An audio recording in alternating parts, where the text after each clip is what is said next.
নমস্কার বন্ধুরা, আমি সুশোভন। আপনারা দেখছেন আপনাদের প্রিয় চ্যানেল অদ্ভুত অথচ বাস্তব। ভারতের ডিফেন্স টেকনোলজি এবং বৈশ্বিক জিওপলিটিক্সের মঞ্চে আজ এমন এক ঐতিহাসিক পরিবর্তন ঘটে গেছে যা আমাদের শত্রু দেশগুলোর রাতের ঘুম উড়িয়ে দেওয়ার জন্য যথেষ্ট। বহু বছর ধরে আন্তর্জাতিক শক্তিগুলো ভারতকে একটি বার্তা দেওয়ার চেষ্টা করছিল যে জটিল মিলিটারি ইঞ্জিন প্রযুক্তি আমাদের দেশ কখনো একা তৈরি করতে পারবে না। কিন্তু বিশ্ব রাজনীতির সমস্ত সমীকরণকে দুমড়ে মুচড়ে দিয়ে ভারত এখন নিজের পায়ে দাঁড়াতে শুরু করেছে। বিদেশি শক্তিগুলোর উপর নির্ভরতা পেছনে ফেলে ভারত কিভাবে এই অসম্ভবকে সম্ভব করল, আজকের এই বিশেষ নিউজ রিপোর্টে আমরা প্রতিটি তথ্য পরিষ্কার ভাষায় জেনে নেব। বিশ্বের গুটি কয়েক দেশের কাছেই কেবল জটিল জেট ইঞ্জিন ডিজাইন ও ম্যানুফ্যাকচারিং করার ক্ষমতা রয়েছে। এতদিন পর্যন্ত ভারত যখনই কোনো আধুনিক ক্রুজ মিসাইল বা ড্রোন বানাতে চেয়েছে তখন আমাদের ইঞ্জিনের জন্য বিদেশি টেকনোলজির উপর ভরসা করতে হতো। যুদ্ধের কঠিন পরিস্থিতিতেই বিদেশি নির্ভরতা আমাদের জাতীয় সুরক্ষাকে ঝুঁকিতে ফেলে দিতে পারত। কিন্তু আজ নিটল বাস্তব এটাই যে বিশ্বমঞ্চে ভারতের এই দুর্বলতার দিন শেষ হতে চলেছে। সম্পূর্ণ স্বদেশি প্রযুক্তিতে ভারতের বিজ্ঞানীরা এখন এমন এক প্রযুক্তি তৈরি করেছেন যা আগামী দিনে যুদ্ধের রূপরেখায় বদলে দিতে পারবে। ভারতের এই ঐতিহাসিক পদক্ষেপ কী এবং কিভাবে এটি গ্লোবাল ডিফেন্স মার্কেটে ভারতের প্রভাব কয়েকগুণ বাড়িয়ে দিল তা বুঝতে ভিডিওটি শেষ পর্যন্ত মনোযোগ দিয়ে দেখুন। চলুন শুরুতেই আজকের প্রধান ব্রেকিং নিউজটি একদম নিউজ অ্যাঙ্কারের মতো একদম সহজ ভাষায় আপনাদের সামনে তুলে ধরি।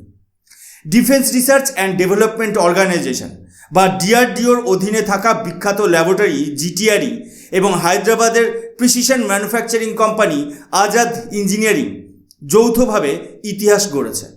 তারা ভারতের প্রথম 350 কেজি থ্রাস্ট ক্লাসের এক্সপেন্ডেবল টার্বোজেট ইঞ্জিন সফলভাবে বিকাশ করেছে এবং তা টেস্টের জন্য হস্তান্তরিত করেছে। আপনারা স্ক্রিনে দেশের অত্যন্ত নির্ভরযোগ্য সংবাদ মাধ্যম টাইমস অফ ইন্ডিয়ার প্রকাশিত এই প্রতিবেদনটি দেখতে পাচ্ছেন। এই আর্টিকেলের হেডলাইনে পরিষ্কার লেখা রয়েছে, ভারত অত্যন্ত সফলতার সাথে 350 কেজি থার্স্ট ক্লাসের প্রথম এক্সপেন্ডেবল টার্বোজেট ইঞ্জিন বানিয়ে ফেলেছে। এই প্রযুক্তিটি বিশ্বের হাতে গোনা কয়েকটি দেশের নিয়ন্ত্রণেই কেবল ছিল, আর আজ ভারত সেই তালিকায় নিজের নাম খোদাই করে নিল। এখানে সংবাদ মাধ্যম দ্য উইকের এই প্রতিবেদনটি স্পষ্টভাবে জানানো হয়েছে যে কিভাবে ভারতের একটি private defence company Azad engineering মাত্র 24 মাসের মধ্যে জিটিআরইর তৈরি জটিল ডিজাইনকে বাস্তবে রূপ দিয়ে সম্পূর্ণ ইঞ্জিনটি তৈরি করে ডিআরডিওর হাতে তুলে দিয়েছে। এই খবরটি দেখার পর একজন সাধারণ ভারতীয় হিসেবে আপনার মনে নিশ্চয়ই একাধিক প্রশ্ন উঠছে।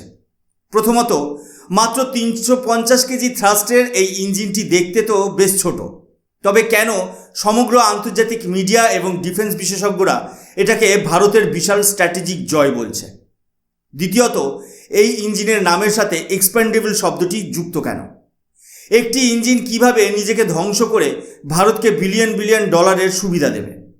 তৃতীয়ত, বছরের পর বছর ধরে যারা ভারতের কাবেরী ইঞ্জিন প্রোগ্রাম নিয়ে খোঁচা দিত, এই নতুন ইঞ্জিন কি তাদের মুখে এক কড়া জবাব? এবং শেষ প্রশ্ন, পাকিস্তানের সীমান্ত পার থেকে শুরু করে ভারত মহাসাগর পর্যন্ত ভারতের যে আধুনিক ক্রুজ মিসাইল ও ড্রোনের পরিকল্পনা রয়েছে, সেখানে এই একটি ইঞ্জিন কিভাবে পুরো গেম বদলে দিতে চলেছে? এই সমস্ত প্রশ্নের সহজ ও নিখুঁত উত্তর লুকিয়ে রয়েছে আজকের আসল নিউজ অ্যানালিসিসে। বিষয়টি একদম সহজ ভাষায় বুঝে নেওয়া যাক। আমরা যখন সাধারণ দূরপাল্লার ফাইটার জেট বা বাণিজ্যিক বিমানের ইঞ্জিনের কথা ভাবি, সেই ইঞ্জিনগুলোকে হাজার হাজার ঘন্টা ওড়ার জন্য ডিজাইন করা হয়। সেগুলো বারবার ল্যান্ড করে, সার্ভিসিং হয় এবং আবার আকাশে উড়ে যায়। কিন্তু মিসাইল বা ড্রোন টেকনোলজিতে পরিস্থিতি সম্পূর্ণ ভিন্ন। এক্সপেন্ডেবল টার্বোজেট ইঞ্জিন হলো এমন এক বিশেষ ধরনের শক্তিশালী ইঞ্জিন যা মূলত ওয়ান ওয়ে মিশনের জন্য তৈরি করা হয়। এর সহজ অর্থ হলো এই ইঞ্জিনটির কাজ কোনো প্যাসেঞ্জার প্লেনকে বারবার ঘোরানো নয়। এটি কোনো মিসাইল, কামিকাজি ড্রোন বা চালকহীন স্টেলথ এয়ারক্রাফটের পেছনে ফিট করা থাকে। মিসাইলটি যখন লক্ষ্যবস্তুতে গিয়ে আঘাত হানে তখন মিসাইলের সাথে এই ইঞ্জিনটিও সম্পূর্ণ ধ্বংস হয়ে যায়। যেহেতু এই ইঞ্জিনটি একবারই ব্যবহার করা যায়, তাই এটিকে বানাতে অত্যাধিক জটিল ও ব্যয়বহুল মেকানিক্স ব্যবহার করতে হয় না। ফলে এর উৎপাদন খরচ বা প্রোডাকশন কস্ট যেমন বহুগুণ কম, তেমনি এর সাইজও ছোট ও অত্যন্ত হালকা হয়। হালকা হওয়ার কারণে এটি মিসাইল বা ড্রোনকে অত্যন্ত দ্রুত গতিতে এবং বহু দূরত্বে নিয়ে যেতে সক্ষম। আন্তর্জাতিক ক্ষেত্রে আজ যে সমস্ত আধুনিক ক্রুজ মিসাইল ব্যবহার করা হয় সেগুলোর মূলে থাকে এই ধরনের ছোট অথচ মারাত্মক শক্তিশালী টার্বোজেট ইঞ্জিন। এতদিন ভারতকে এই ক্যাটাগরির প্রতিটি ইঞ্জিনের জন্য রাশিয়ার মতো বিদেশি বন্ধুদের মুখাপেক্ষী হয়ে থাকতে হতো। যুদ্ধের সময় তারা যদি ইঞ্জিন সাপ্লাই বন্ধ করে দিত তবে ভারতের মিসাইল উৎপাদন থমকে যেত। আজ এই 350 কেজি থ্রাস্টের ইঞ্জিন তৈরি করে ভারত তার নিজের নিরাপত্তার চাবিকাঠি নিজের হাতেই তুলে নিল।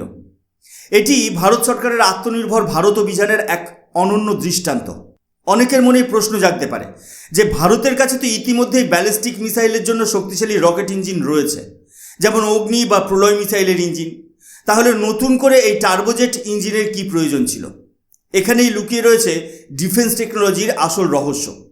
আপনারা দেখতে পাচ্ছেন ডিডি ইন্ডিয়ার এই অফিসিয়াল রিপোর্টে বলা হয়েছে ভারতের ডিফেন্স সেক্টরে এটি একটি মোড় ঘোরানো মুহূর্ত। চলুন এর টেকনিক্যাল কারণটি সহজভাবে বুঝে নিই। রকেট ইঞ্জিন ব্যবহারের সুবিধা হলো এটি বিপুল পরিমাণ শক্তি বা থ্রাস্ট তৈরি করতে পারে, কিন্তু এর বড় অসুবিধা হলো এটি মহাশূন্যে কাজ করার জন্য নিজের ভেতরেই জ্বালানি ও অক্সিডাইজার দুটোই ভারী ট্যাঙ্কে বয়ে নিয়ে বেড়ায়। ফলে রকেট ইঞ্জিনের মিসাইলগুলো অত্যন্ত ভারী হয় এবং এটি প্রচুর পরিমাণে জ্বালানি অপচয় করে। এগুলো আকাশছোঁয়া উচ্চতায় গিয়ে আবার মাটিতে নেমে আসার ব্যালিস্টিক ট্র্যাজেক্টরি মেনে চলে। কিন্তু অন্যদিকে টার্বোজেট ইঞ্জিন সম্পূর্ণ ভিন্ন নীতিতে কাজ করে। টার্বোজেট ইঞ্জিনকে আলাদা করে কোনো অক্সিডাইজার বহন করতে হয় না। এটি ওড়ার সময় চারপাশের বায়ুমণ্ডল থেকে অক্সিজেন টেনে নেয় এবং কম পরিমাণ জ্বালানি ব্যবহার করে একটানা ঘন্টার পর ঘন্টা চলতে পারে। এটি মাটির খুব কাছ দিয়ে অর্থাৎ শত্রুর র্যাডার এড়িয়ে লো অল্টিটিউড ফ্লাইট বজায় রাখতে পারে। এর ফলে ভারতের নতুন long range land attack cruise missile বা উন্নত নির্ভয় ক্রুজ মিসাইলের মতো মিসাইলগুলোকে এখন ঘন্টার পর ঘন্টা শত্রুর সীমানার উপরে চক্কর কাটতে পারবে এবং সঠিক সময় বুঝে নিখুঁত নিশানা হানবে। আগে ইঞ্জিনগুলোর অভাবে ভারত সম্পূর্ণ দেশীয় প্রযুক্তির নিখুঁত লং রেঞ্জ ক্রুজ মিসাইল বানাতে চ্যালেঞ্জের মুখে পড়েছিল, কিন্তু আজ সেই বাধা চিরতরে দূর হয়ে গেল। জিওপলিটিক্স এবং ডিফেন্স অ্যানালিসিসে যুক্ত থাকা বহু মানুষ প্রায়ই ভারতের ডিআরডিও এবং বিশেষ করে জিটিআরডির সমালোচনা করে থাকেন। আপনারা শুনে থাকবেন যে ভারত লাইট কমব্যাট এয়ারক্রাফট তেজসের জন্য প্রস্তাবিত কাবেরী ইঞ্জিন প্রোগ্রাম যখন থমকে গিয়েছিল তখন অনেকেই দাবি করেছিল ভারতের কোটি কোটি টাকা নষ্ট হয়ে গেছে। কিন্তু বাস্তবতা হলো বিজ্ঞানে বা প্রযুক্তিতে কোনো অভিজ্ঞতায় ফেলনা যায় না। কাবেরী ইঞ্জিন তৈরি করতে গিয়ে ভারতের বিজ্ঞানীরা উন্নত ধাতুর ব্যবহার, সুপার অ্যালয় তৈরি এবং টারবাইন ব্লেডের জটিল ডিজাইন সম্পর্কে যে অভিজ্ঞতা অর্জন করেছিলেন, আজ সেই অভিজ্ঞতার উপর ভিত্তি করেই এই 350 কেজি থ্রাস্টের ইঞ্জিনটি রেকর্ড সময়ে তৈরি করা সম্ভব হয়েছে। আপনারা ম্যানুফ্যাকচারিং টুডে ইন্ডিয়ার প্রকাশিত খবরটি লক্ষ্য করুন। সেখানে খুব সুন্দরভাবে বলা হয়েছে কিভাবে ভারত সরকার এই প্রকল্পে পাবলিক প্রাইভেট পার্টনারশিপ বা সরকারি ও বেসরকারি খাতের সঠিক মেলবন্ধন ঘটিয়েছে। প্রতিরক্ষা মন্ত্রক গঠিত সংস্কার কমিটি একটি গুরুত্বপূর্ণ নির্দেশ দিয়েছিল। ডিআরডিওর কাজ হওয়া উচিত শুধু উন্নত প্রযুক্তির গবেষণা ও ডিজাইন করা। কারখানা খুলে জিনিস ম্যানুফ্যাকচার করা তাদের কাজ নয়।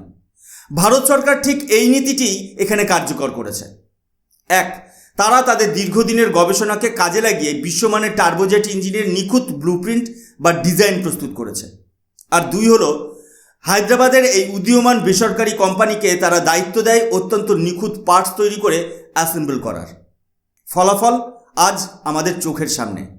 মাত্র 24 মাসের মধ্যে ডিজাইন কাগজ থেকে সোজা ভারতের সামরিক শক্তিতে পরিণত হয়ে ভারতের হাতে চলে এসেছে। গ্লোবাল জিওপলিটিক্সে একটা কথা খুব প্রচলিত আছে, যে দেশ নিজের অস্ত্র নিজেই বানাতে পারে আন্তর্জাতিক রাজনীতিতে তাদের বার্তা কেউ এড়িয়ে যেতে পারে না।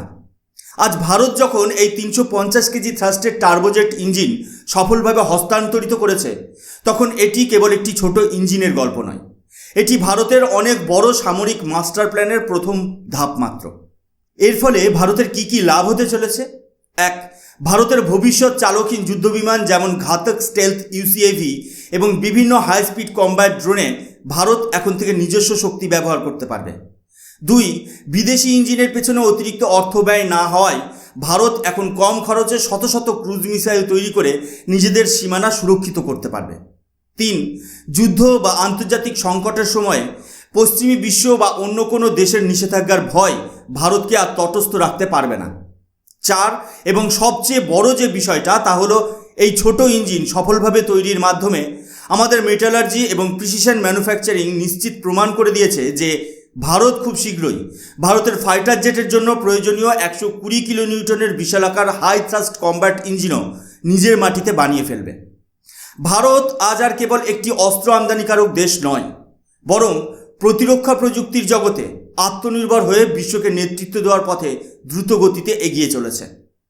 দেশের সুরক্ষায় ভারতীয় বিজ্ঞানীদের এই অসামান্য অবদান প্রতিটি ভারতবাসীর বুক গর্বে ভরিয়ে তোলে। আজকের এই গুরুত্বপূর্ণ নিউজ অ্যানালিসিসটি আপনাদের কেমন লাগলো তার নিচে কমেন্ট বক্সে অবশ্যই লিখে জানান। ভারতীয় প্রতিরক্ষা ক্ষেত্রে এই বিরাট সাফল্য নিয়ে আপনার নিজস্ব মতামত কী সেটাও আমাদের সাথে শেয়ার করুন।